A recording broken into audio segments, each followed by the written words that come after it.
try to bring all this material home, because I think a lot of our program, we think a lot about our equipment and the data that we collect and things like that.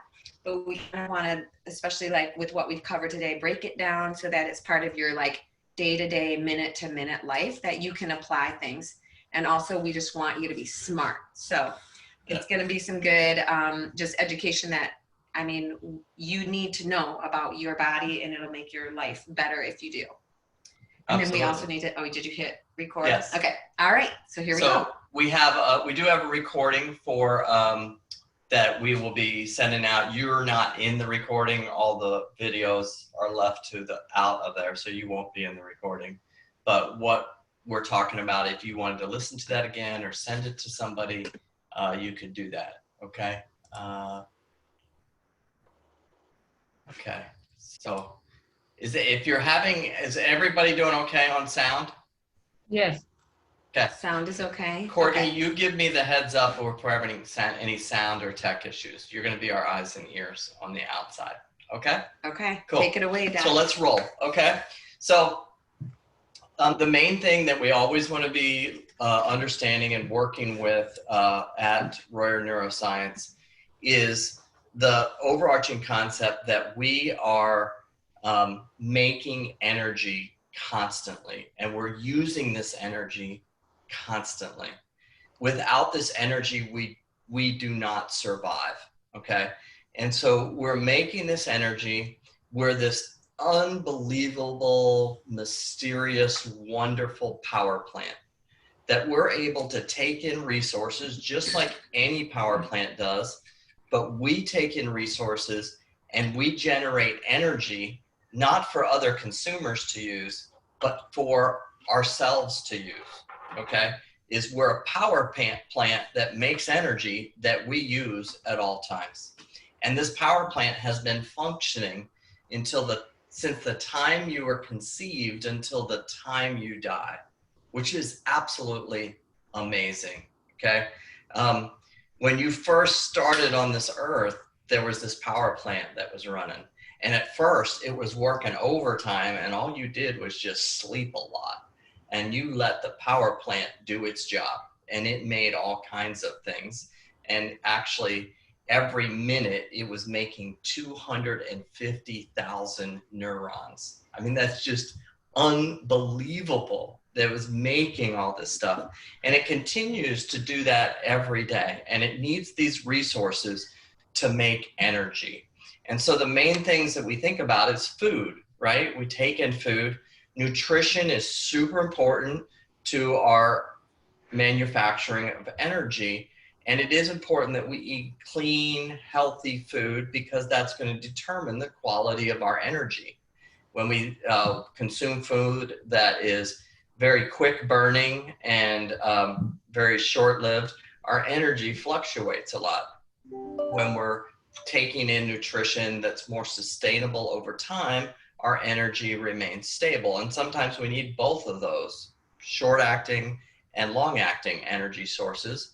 Tonight is not a talk about nutrition, but in the upcoming months, there is a talk about that. The reason tonight isn't is because really food isn't the main thing that drives this. We can go days, weeks without food if we have to and still live.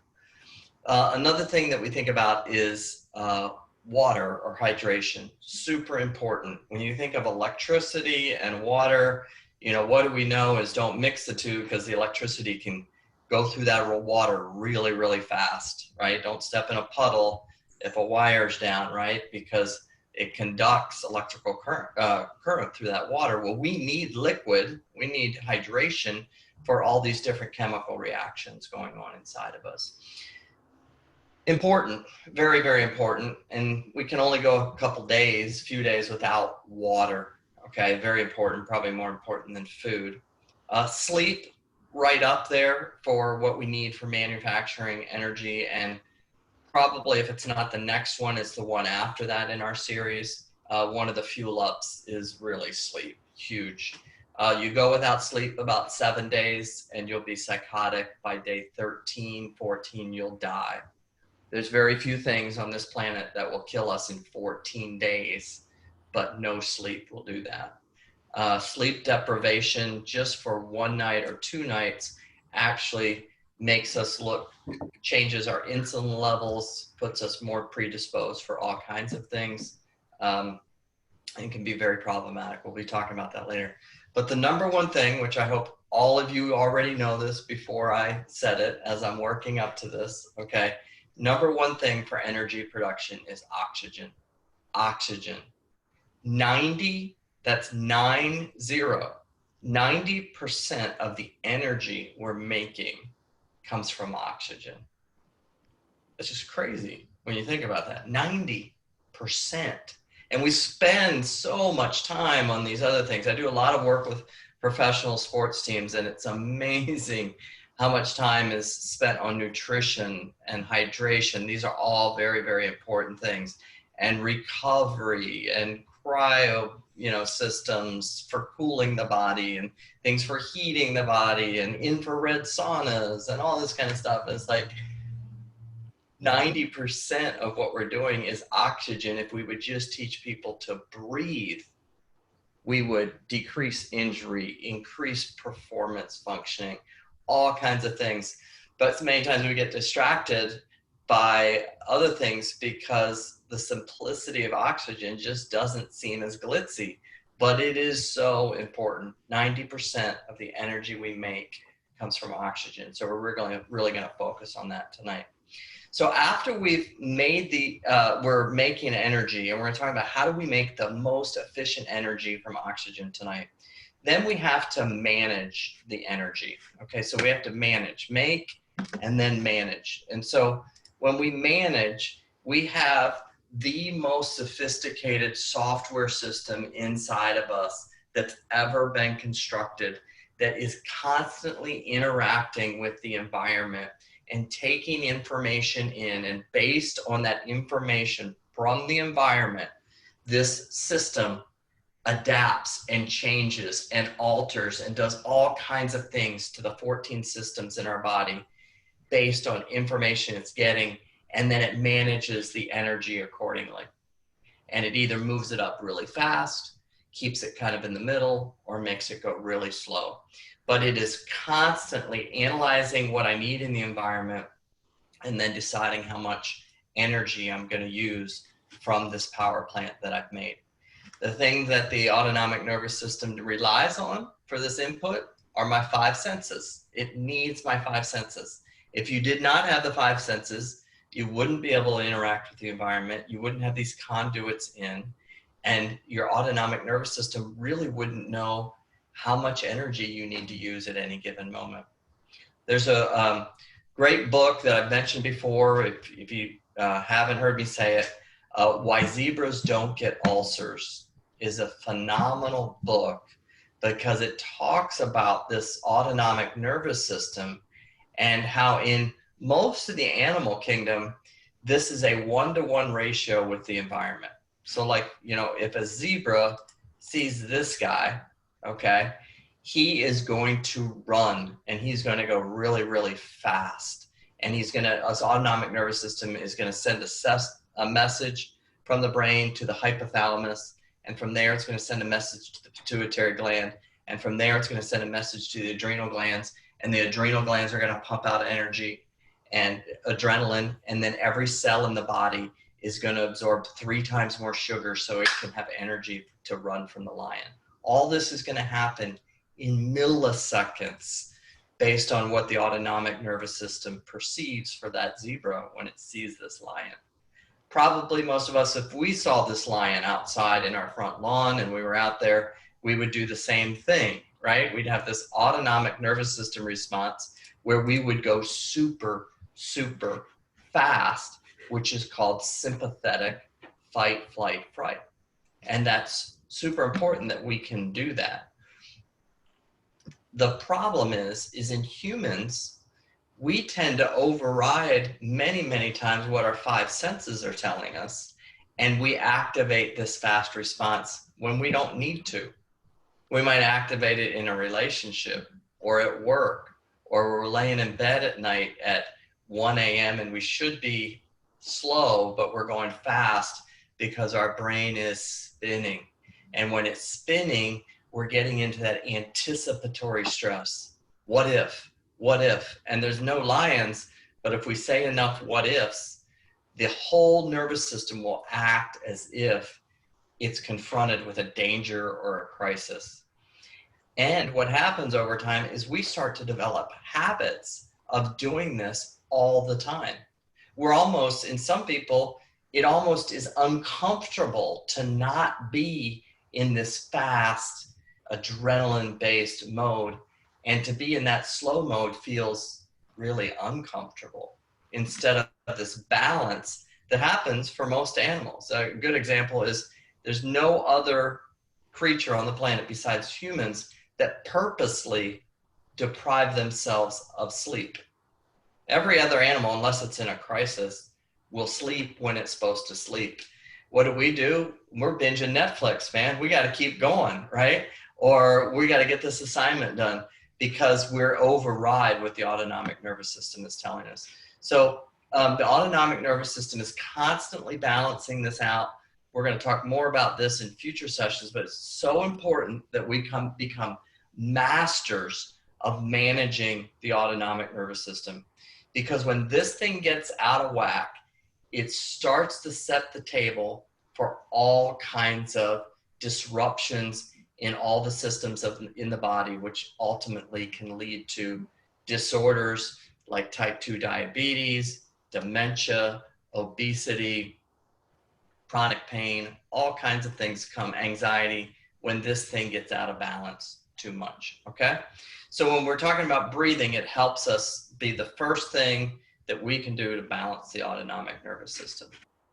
Once the autonomic nervous system kicks in, then everything just is like foot soldiers. They listen to what the commander says, and they all react accordingly. Even if there's not a real lion there, the brain, if we're saying enough what ifs or worrying about something from the past, and we activate that thing and start running fast, the brain will still send signals to all these different organs to go into these states. And so we want to be able to override that no matter what. And the best way to do that is start with our number one energy source, which is oxygen. So with that, I'm going to transition it over to Amy, and she's going to talk about how the body physiologically interacts with the environment to manage our oxygen intake. She's going to talk some about the structure of that and what is the optimal way to do that. And then we're going to show a couple different illustrations of that. Okay? Okay, we can leave that same slide up and that'll help us transition. Okay. So if you think about each side of this page, when we look at the right side of the page, the fight, flight, fight side, you can notice that these activities on the right side, they would demand more energy from your body. And the ones on the left side are, in my opinion, equally as important because the body needs all that recovery, but it uses a bit less energy to do those functions on the left side.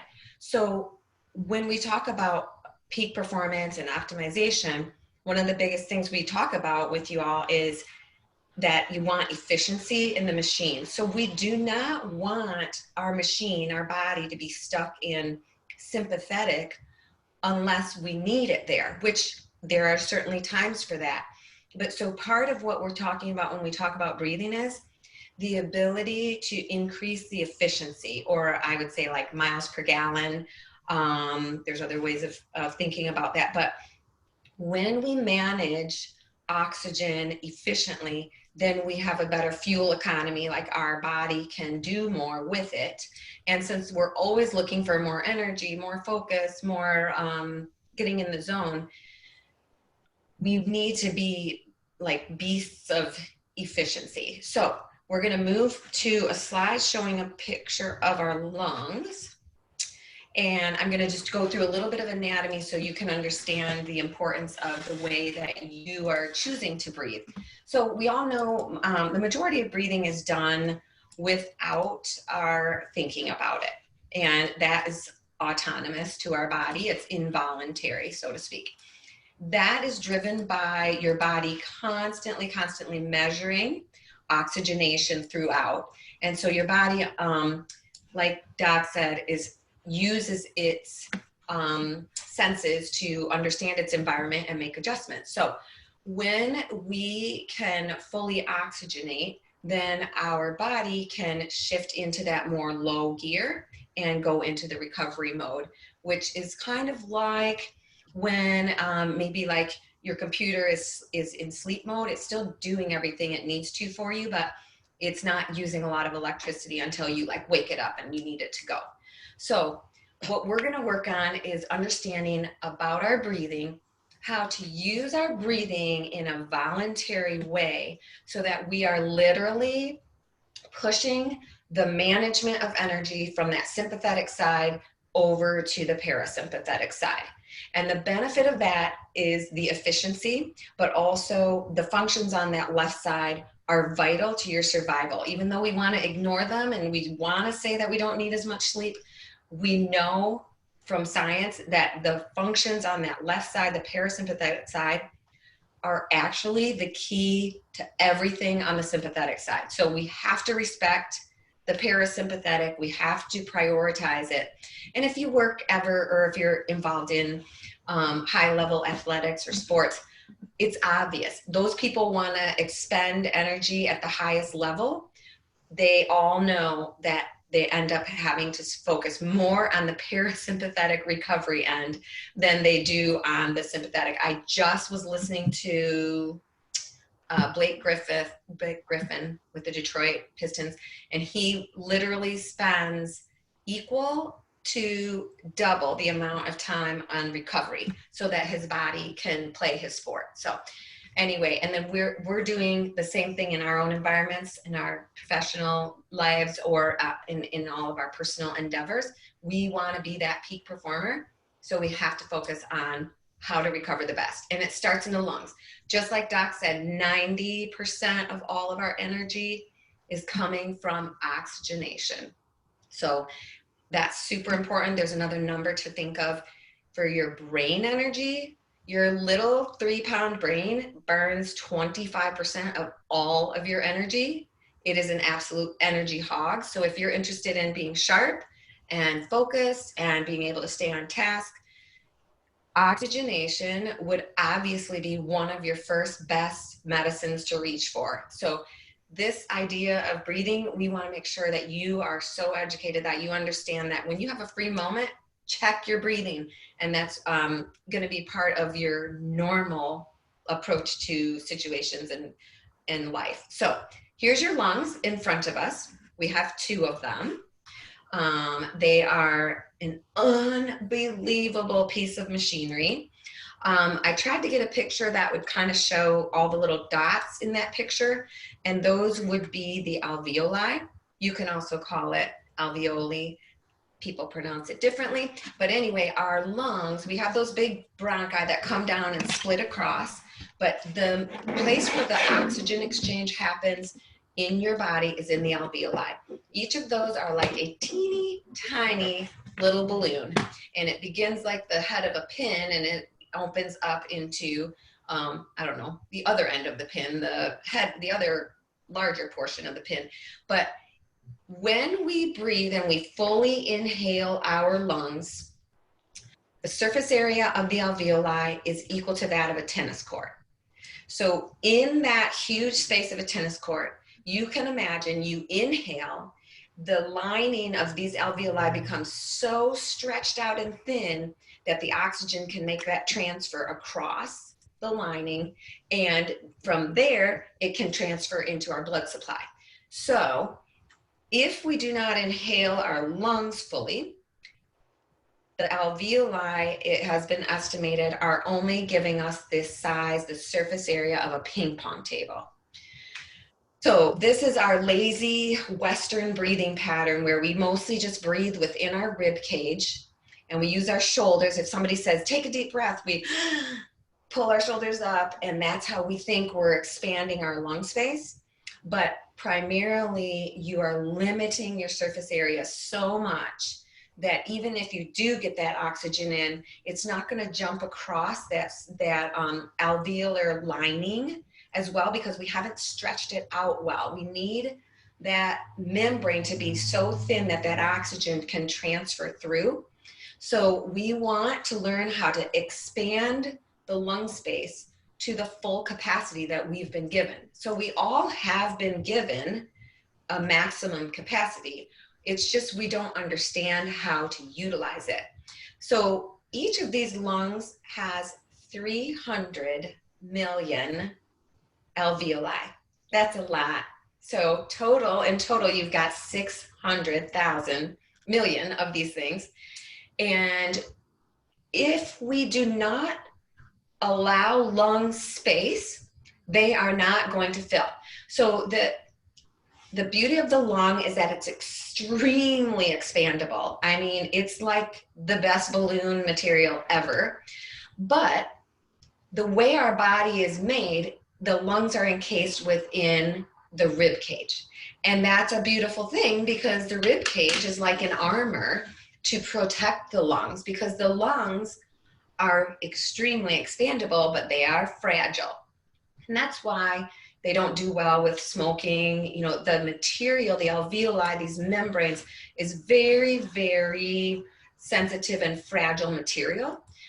So it's perfect that it's protected within our rib cage, but it's not as easy to figure out how to take a deep breath when you're working inside of the bone structure of the rib cage. So we're going to go to our next picture that kind of explains or shows us that rib cage. There it is. So when we take a deep breath, our ribs actually do expand a bit and allow for a little bit of room for those lungs within the rib cage to descend. So when we take a deep breath, it sort of sucks the lung material downward, which pulls in the air and causes an inhale. It's kind of interesting to think about breathing. We talk about the muscles of breathing, but the lung is not a muscle at all. The lung relies on the cavity that it's sitting in. So we need to expand the cavity to cause a negative pressure to suck air into our bodies. So we don't have air blowing into our mouth. When air goes in, it's simply because we created a negative pressure. We created a cavity or a space here in our chest. So that sucks the oxygen in. So really the best way to get a good deep breath then is to create the biggest cavity within us. So we can use those rib cage muscles and go and open that rib cage, but that's kind of like trying to breathe in and out of a 2-liter bottle. There's a bit of flexibility, but it's not great. That's another reason why you often see athletes pull their arm up like this, is because it's opening that rib cage and allowing a little more space for the lungs. But in this picture, you're going to see that huge and beautiful muscle at the bottom of our rib cage, and that is called the diaphragm. The diaphragm muscle is the #1 muscle of breathing, and it's huge. You can see in the picture, it's huge. And basically this muscle it's sort of like a dome inside of there, but we think of it as a horizontal muscle, and you can think of it that way. And it divides the lung part of our abdomen or our abdominal cavity with all of our digestive system, which is below the diaphragm. So it's kind of cool how it's separated. Some other ways that you can imagine the diaphragm muscle and kind of make it personal is like, you know how it is when you like totally overeat and you're so full that you can hardly get a deep breath? Well, basically that's because that sweet little stomach of yours is sitting right underneath that diaphragm and it's shoving it upward. Same with if you have ever had the joy of carrying a baby at like 9 months and that baby is like compressing I'm saying a baby inside of you. The baby is compressing your space in your abdominal cavity. It pushes that diaphragm up and it gives you less space to breathe. And it's very common for late-term pregnancy moms to be short of breath. And like you try to go out for a walk and you can't catch a full breath. And that all has to do with the diaphragm being pushed up, and then we're impeding the use of the bottom portions of your lungs. So the way that we're going to be able to increase our breathing capacity or optimize our lung space is to pull the diaphragm down. So the way to pull the diaphragm down is to make more space in the abdomen, which the way we teach it is to push your belly out. So when you push your belly out, that diaphragm is able to drop down. And when it drops down, so if I'm going to make an example, the belly goes out, the diaphragm can come down. Then when the belly comes back in, it pushes that back up again. So when the diaphragm comes down, it literally sucks the lower portions of your lungs downward, and it pulls oxygen all the way into those lower lobes. It is estimated that the bottom third of our lungs are not getting used in our lazy Western culture lung or chest breathing that we do. And there are other countries around the world that don't breathe the same way we do. Our breathing has been impacted by our culture and our stress level. And you can see that because if you ever watch a baby breathe, they all belly breathe. And you can watch a baby sleeping in their crib and they push their belly out, and then their air comes in and they pull their belly in and their air goes out. Or the animal kingdom, as Doc said again, the animal kingdom, that's the way that they breathe when they are not under stress. So it's always good to go back to the animal kingdom because they're very clear as to whether they're in sympathetic or parasympathetic. So if the zebra lays down after the chase and he survived, he's going to go into diaphragmatic breathing. So that's what we want to do. So later, when Doc is going to put the belt on and do a breathing exercise, we're going to see, and we're going to do it together, I think of it as pushing our belly out to make space for the lungs to pull down. Then as part two is we pull the belly in to push the CO2 back out. We don't want the old CO2 hanging out.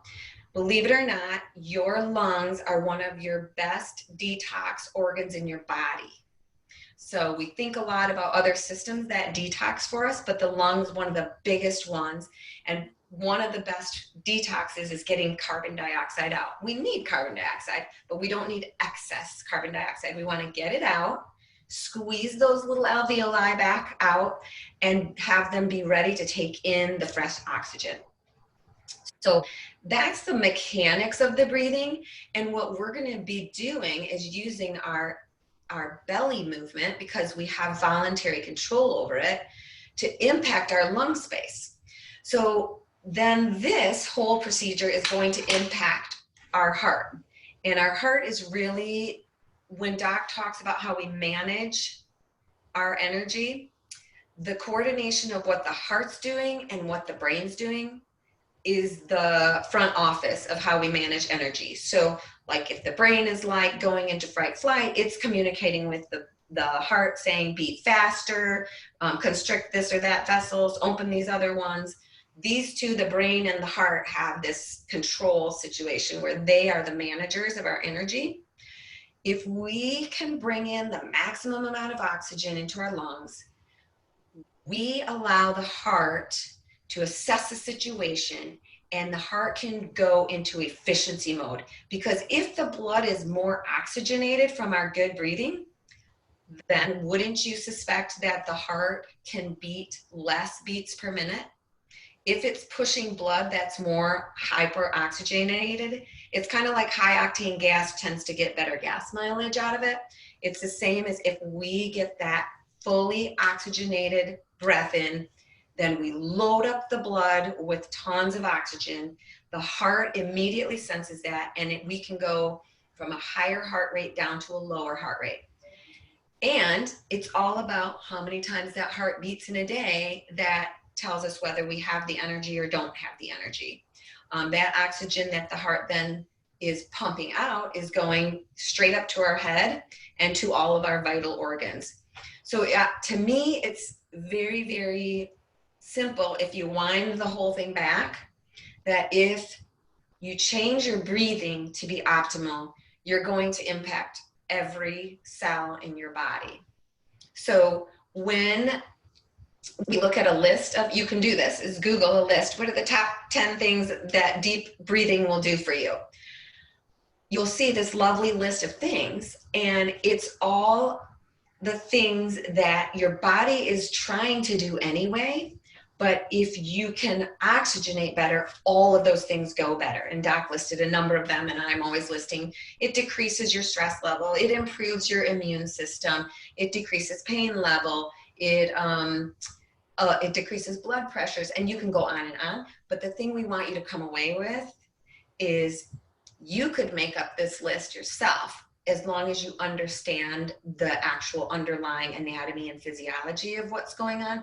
All the dots do connect, and it makes sense once you start seeing it and practicing it in your own life.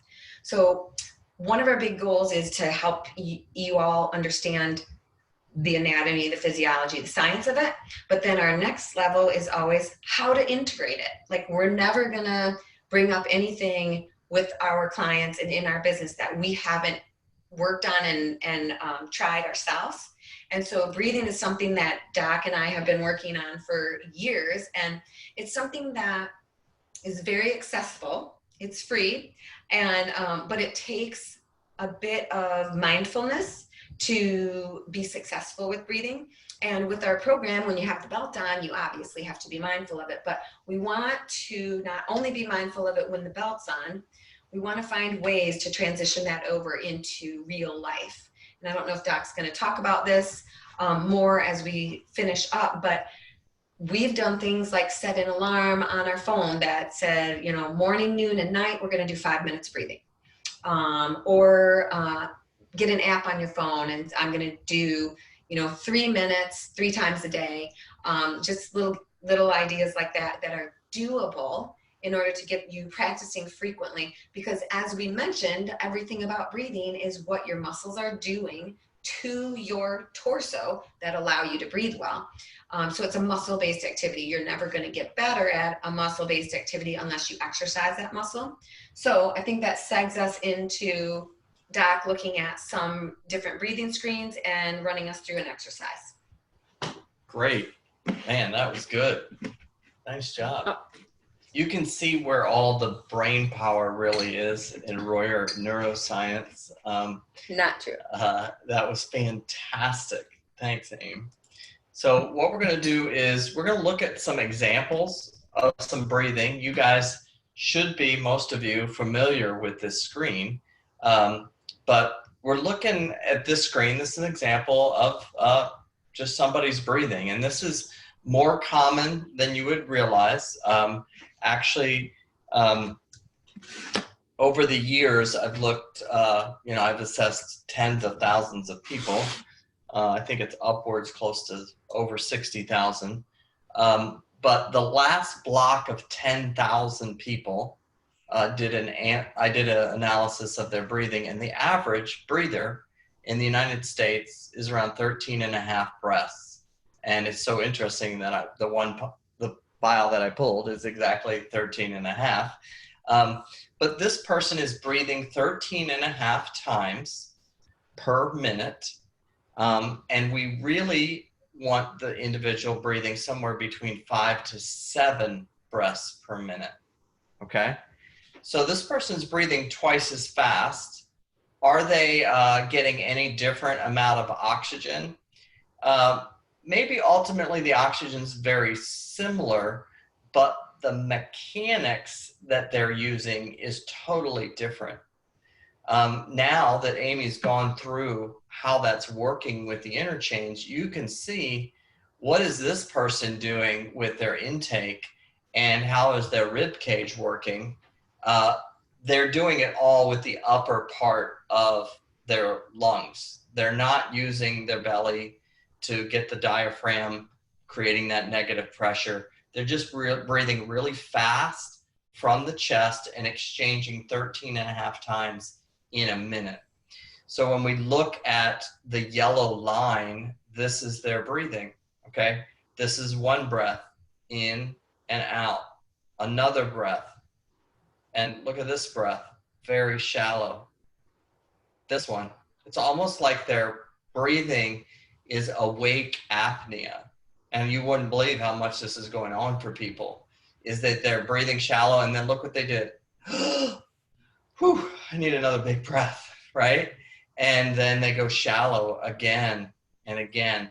So they're not creating this consistent pattern for their breathing.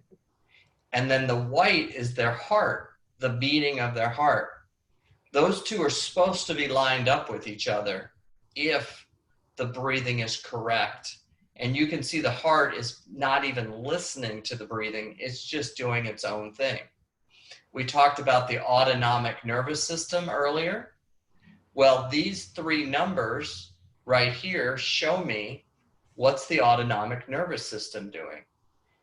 This person is spending very little time in the middle, and they're spending a ton of time, 54%, in sympathetic because their breathing is off. Not because there's something wrong with their heart. Their heart is just watching what the breathing's doing, and it's freaking out. You can't figure out what to do with that.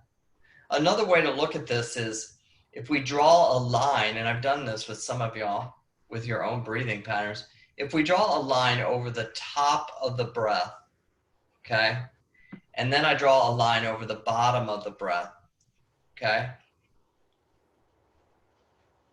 and then we're going to use our imagination. Let's imagine this is 3D. So here's a circle, and here's another circle. So it's two-dimensional, but try to see if you can see that three-dimensionally, like we're looking down a tube. Okay, the red is kind of a tube. And what do you notice about this tube? Well, rather than the tube being very parallel, we have this massive compression of the tube, right? And these compressions that this person is doing because they're not disciplined with their breathing, they're very sloppy and fast, is creating massive stress on the heart. The risk for this person having cardiovascular disease or some type of chronic illness is going to be super, super high. Even though this person is only in their 20s or 30s, right, in this slide here, we can see this is going to be a bad outcome for them 20, 30 years from now if they do not fix this pattern. Let's go ahead and look at two more real quick, and then we'll do a little exercise, okay? So let's pull up a second one. You guys are doing so good, kind of listening and taking in info. Here's a second one. It's not as bad. Let's see here. But we can see that they're on this one. Interesting. I mean, I pulled these randomly, right? And look how close, how fast they are. 12.4 breaths a minute.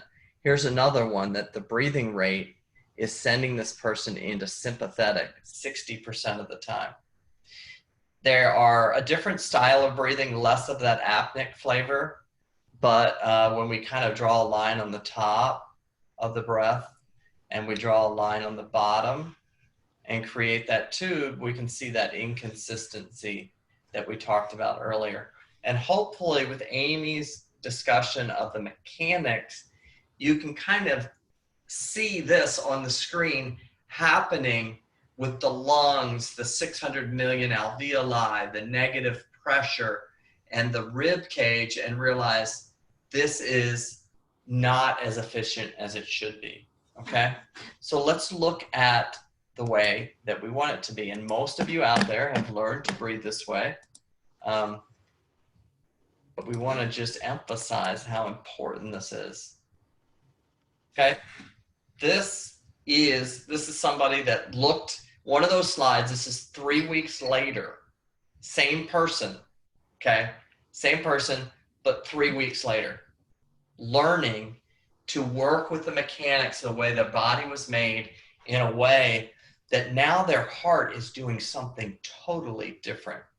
We didn't change the place that they were sitting, the time we were meeting, anything. We just changed how they're using their greatest resource of fuel, which is oxygen. And they did it in such a way that they are now recapturing massive amounts of energy in the heart. 93%, only 1% of stress, 4% of slowing down.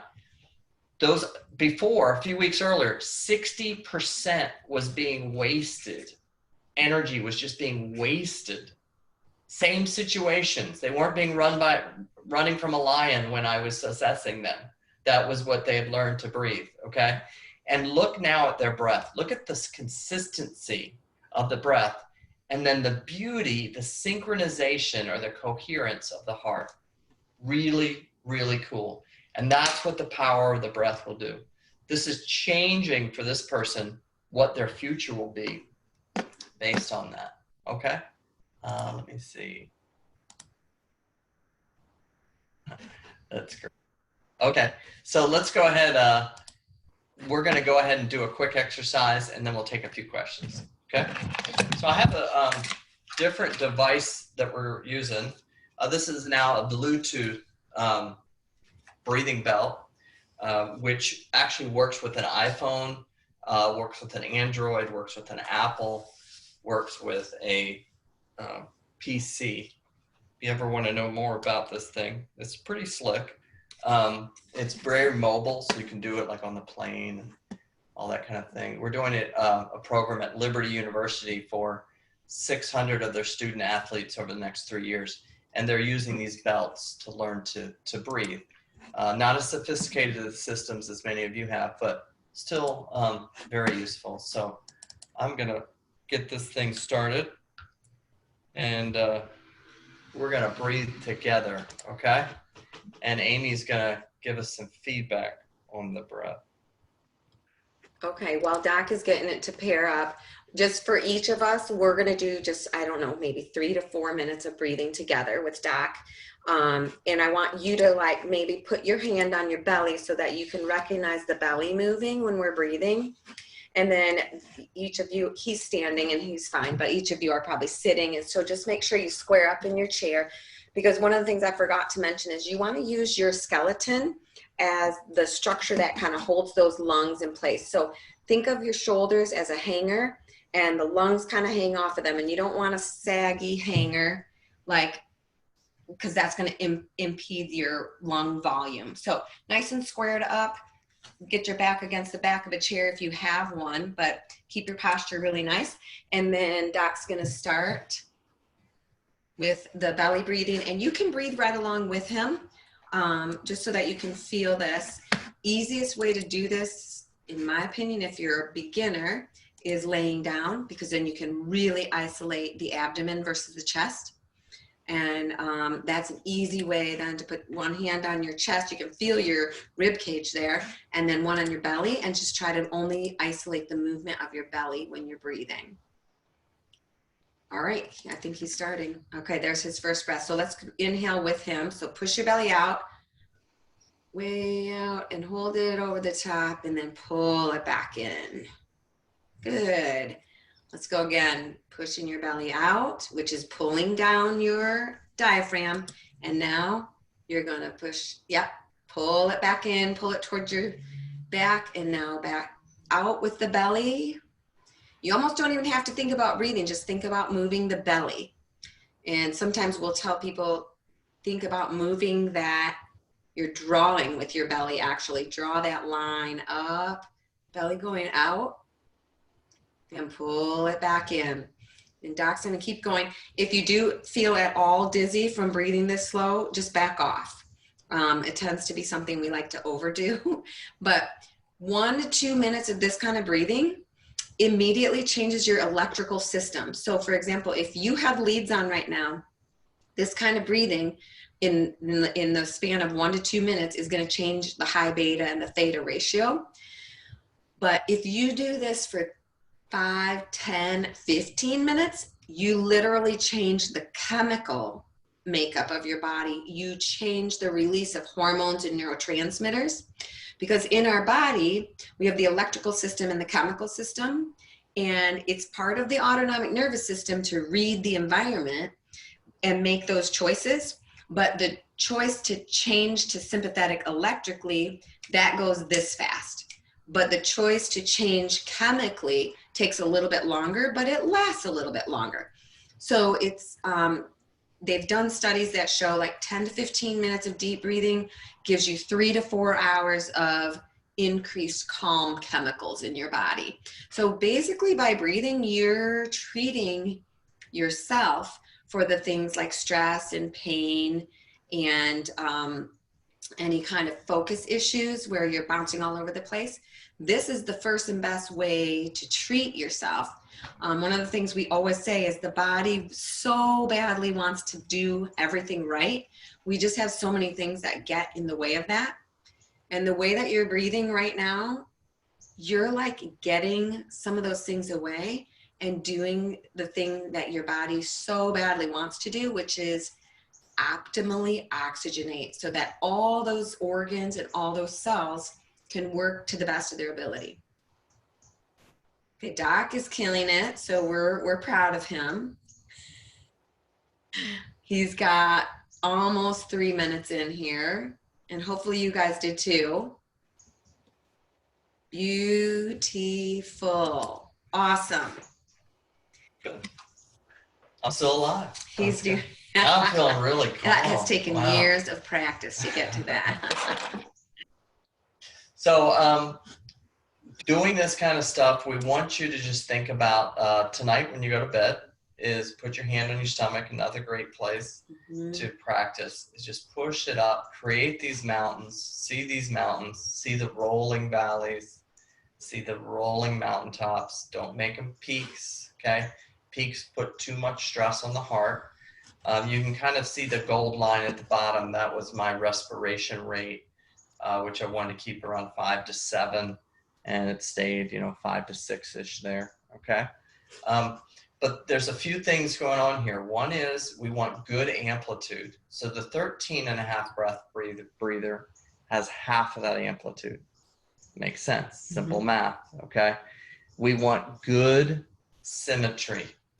We want to make it so that when I think of the top of the breath and I think of the bottom of the breath, and it's a tube that's sending this vital oxygen to the heart, that is staying parallel, okay? So that symmetry of breath is super important. And then the last thing is amplitude, trying to get the amplitude really as high as I can get it, still comfortably enough that I can do the roll at the top. The roll at the top is super important because those 600 million alveoli need about 1.5 to 2 seconds to saturate, and that roll helps. A lot of times you'll see really sharp breaths, not so good, kind of that breath, and we want to roll the top. It's easy to roll the bottom, but it's hard to roll the top, and that takes practice. Okay. So let's finish up taking any questions that you have. You can either do that by chat, or if you want to unmute and ask a question, you can. If you don't have a question, that's fine. But we wanted to take a few questions if anybody had any.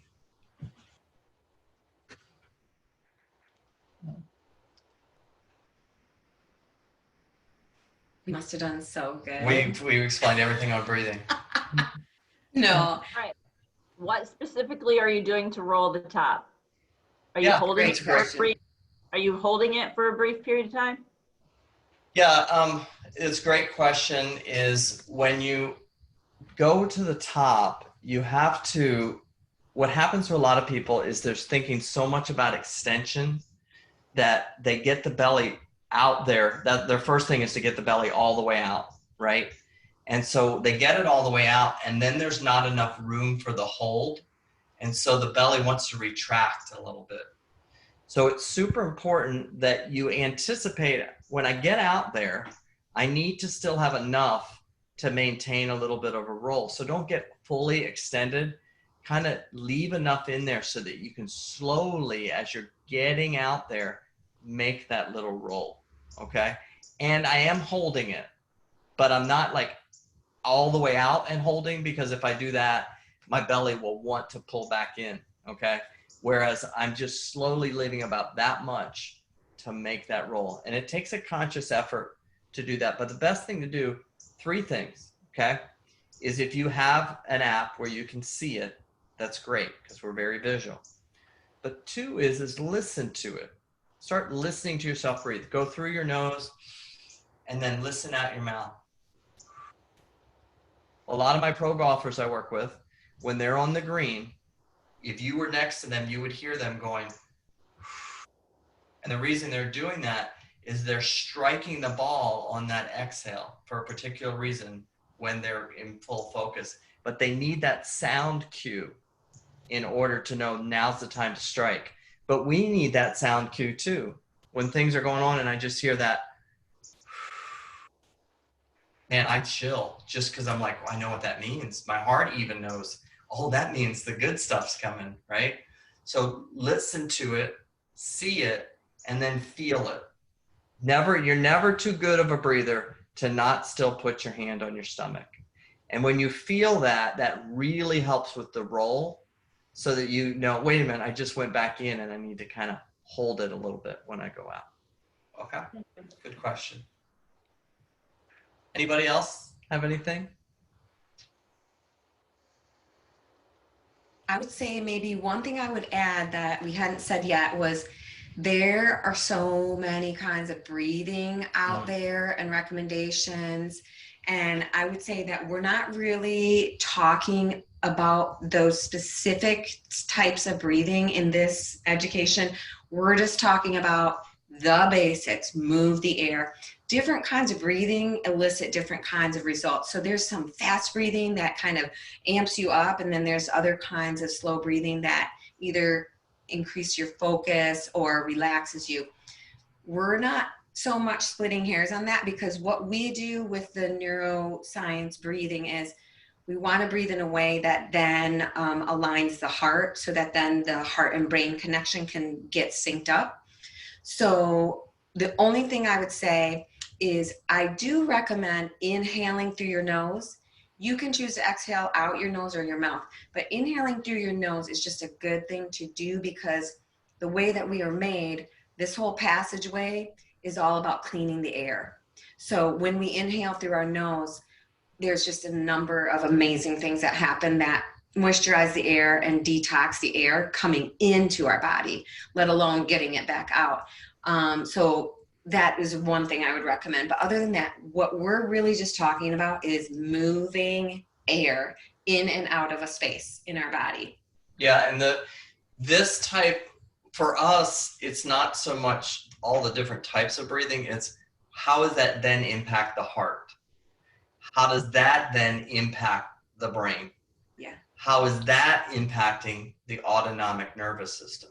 So what happens is when you're breathing in that 6 breath a minute, and a lot of you can probably breathe 3-4 breaths a minute, but it's that 5 to 6 rhythm that aligns with the heart rate variability to activate something called the vagal nerve, okay? And that vagal nerve acts as a brake pedal. It's so cool. And sometimes it's the pressure of the stomach against it, because it runs through here, through your gut. That's what makes you feel like you have butterflies sometimes, is the vagal nerve. But that breathing and that heart and that rhythm activates the vagal nerve, and it puts a brake pedal on all the external stress going on, and it calms the system. The vagal nerve is so important to keeping the body balanced. So we want to always look at how does the heart respond. And I have a 7-foot center that I work with that at 4.5 breaths a minute, his heart aligns perfectly.